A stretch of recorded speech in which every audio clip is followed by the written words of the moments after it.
Tonight, we look to the timeline for the truth. We think we have it very well under control. The very next day, his administration declared a public health emergency. What did the president do about the coronavirus? I issued a travel restriction from China. Public health experts, they say he bought himself a little bit of time and then he just squandered it. What did the president say? And it's going to disappear. One day, it's like a miracle. It will disappear. And did it match reality? A CDC official said publicly that it was not a question of if this virus spreads, but when. 时间回到2020年1月1号。 Revelers shoulder to shoulder.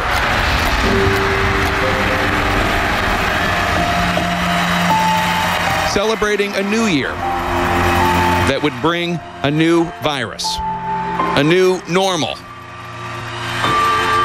emptying these streets.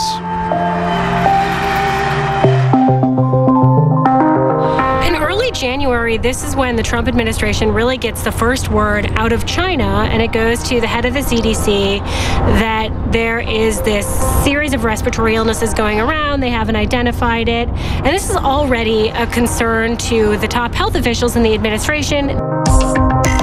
The Chinese government reported dozens of cases of pneumonia in the city of Wuhan, closed down a market it suspected as the cause, and assured the World Health Organization, or WHO, that there was, quote, no evidence of significant human-to-human transmission. The CDC announced a handful of U.S. airports would start screening passengers arriving from Wuhan. U.S. intelligence agencies were warning the president about the novel coronavirus, according to the Washington Post, in more than a dozen daily classified briefings. So eventually, Alex Azar, Secretary of Health and Human Services, goes to the president to talk about this coronavirus issue that is emerging from China. The president is completely preoccupied with other issues. Which is worse, the impeachment hoax or the witch hunts from Russia? His focus, much of it, was on the U.S. Senate. Present and ready to present the articles of impeachment against Donald John Trump. 1月21号，美国出现第一位新冠肺炎确诊病例。 President's response was to claim it was under control. He said he trusted the Chinese government. We have it totally under control. It's one person coming in from China, and we have it under control. It's going to be just fine. I have a great relationship with President Xi. We just signed probably the biggest deal ever made. On January 24th, Chinese authorities initiated a lockdown of 30 million people in 10 cities, including the presumed ground zero, Wuhan.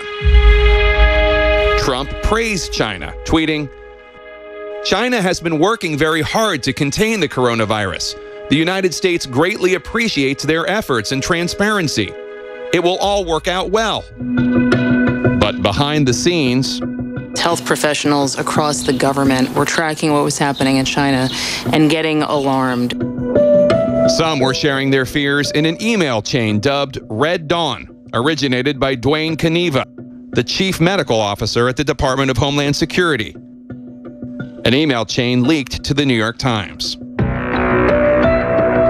Peter Navarro, the president's trade advisor, circulated a memo through the National Security Council, but then it went out broadly to dozens of administration officials, in which he was very clear. He detailed the potential for millions of deaths, 1 to 2 million deaths, as many as 500,000. He went through the economic costs, which he predicted would be staggering in the trillions of dollars for the country.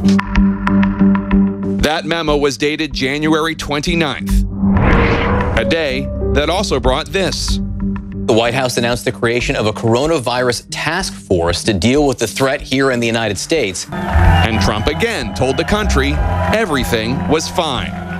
We think we have it very well under control. February began with a ban.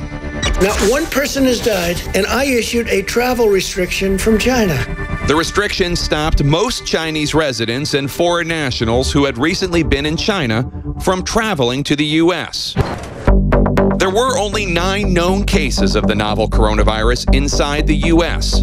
The first step to keeping that number low, according to the experts, was a working test for the virus. February 6th is when the CDC starts sending these test kits out to public health departments.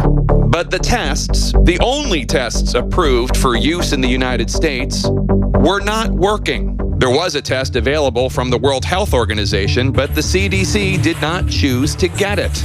And nobody inside the government asked outside labs to help. Officials were told not to do it, that they did not need to do it. It was too alarmist. The delay in testing concerned the experts who now saw the virus spreading from human to human. And quickly, researcher Eva Lee was working to figure out how many Americans might catch the virus. We build mathematical models. Those models projected that between 2 and 10 million people in the U.S. would become infected. On February 9th, she sent an email to that Red Dawn chain of public health experts calling for social distancing. It was a full 5 weeks later before President Trump would take that step. Thank you very much.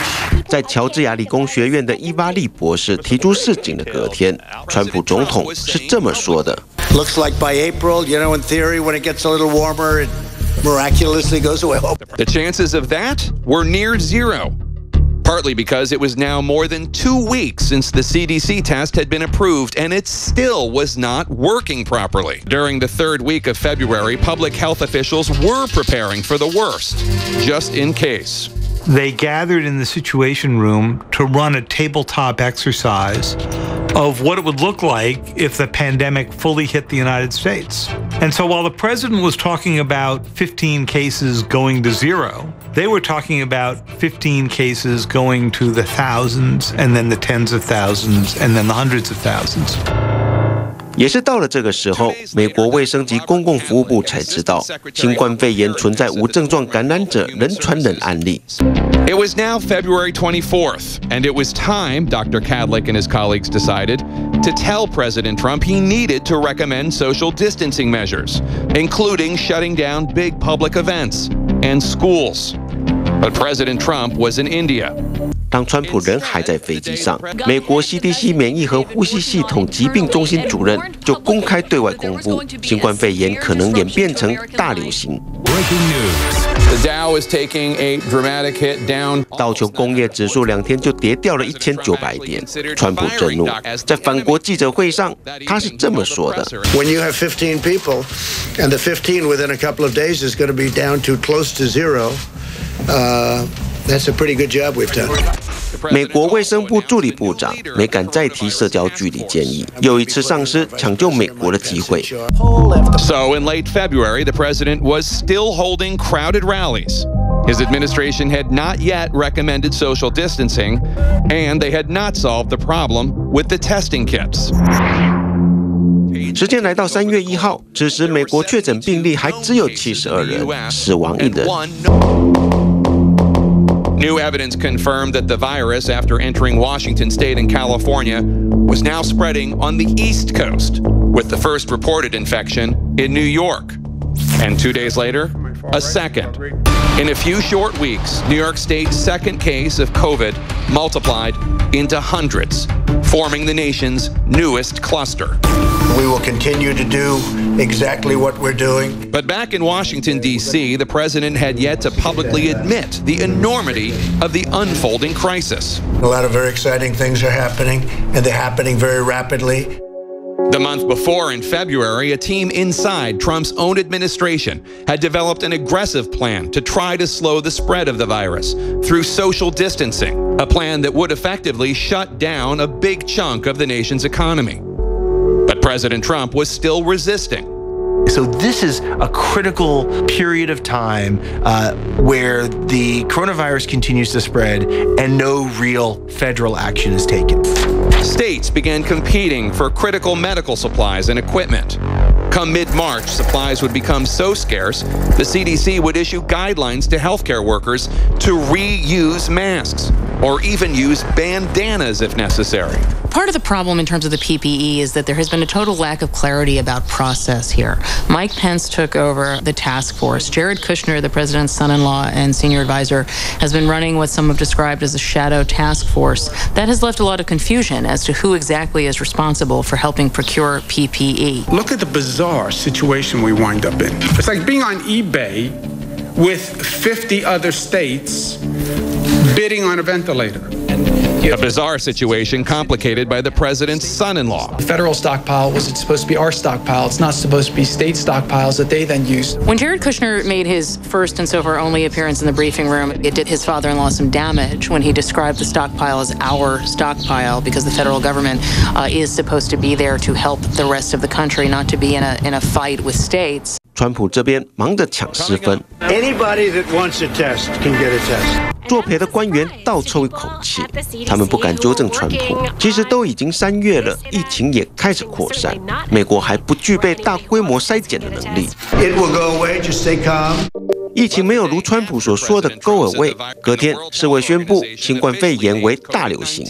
Some of the experts I talked to said that was because the stock market was really driving the president's decision making, and he didn't want to do the kinds of things that you needed to do to mitigate the spread of this virus because it would further hurt the economy. 亲川普的媒体拼命为他背书，说所有的批评都是有心人的操弄。I'm not afraid of the coronavirus. They just looking for any and every way possible to bash President Trump. I am far more concerned with stepping on a used heroin needle than I am getting the coronavirus. On March 13th, 2 days after the president announced travel restrictions on Europe, the president made his strongest stance against the virus yet. For today, I am officially declaring a national emergency. Two very big words. 3天后，川普正式公布新指引，建议民众减少聚会和外出，保持社交距离。不过，似乎有点太迟了。There's patients building up in all the corridors on oxygen. We're running out of medications. We're running out of equipment. I started receiving texts from doctors and nurses who I have known for decades, brave people saying, I'm scared. One of them said, what I'm seeing is Armageddon.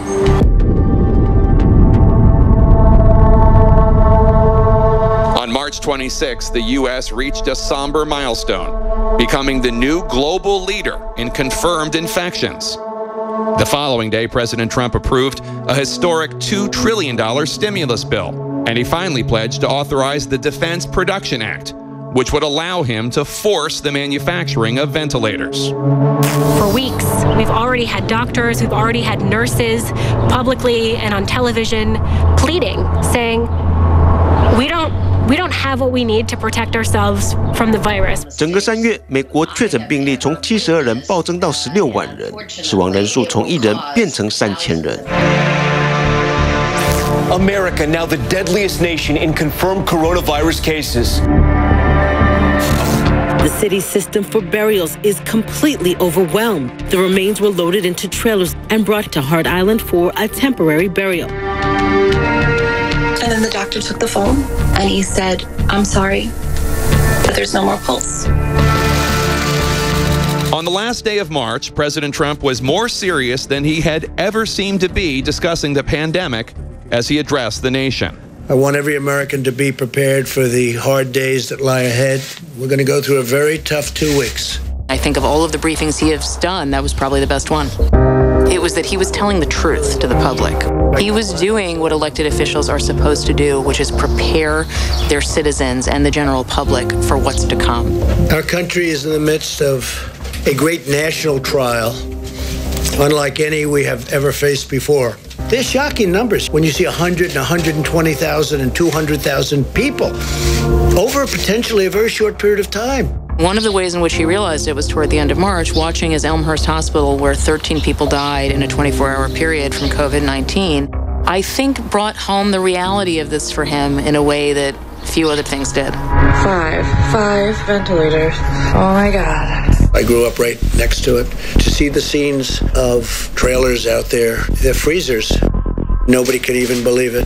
可惜川普的慈悲心没有维持几天。A startling sign of the economic pain. This was also the day we learned 6.6 million workers filed for unemployment in the U.S. for the first time, a historic high, and a 3,000% increase since early March. Job losses and people who have filed for unemployment are through the roof, and they are going to potentially be incredibly damaging to him in November, and that's his fear. So the president wanted to push governors to restart the economy. On April 16th, the administration announced a plan. Our team of experts now agrees that we can begin the next front in our war. But that seemed unrealistic when models were predicting 100,000 or 200,000 deaths. 这是3亿美国人正在用生命演出的实境秀，病毒和疫苗，谁将获得最后的胜利呢？你我都是这场历史的见证人。To reopen,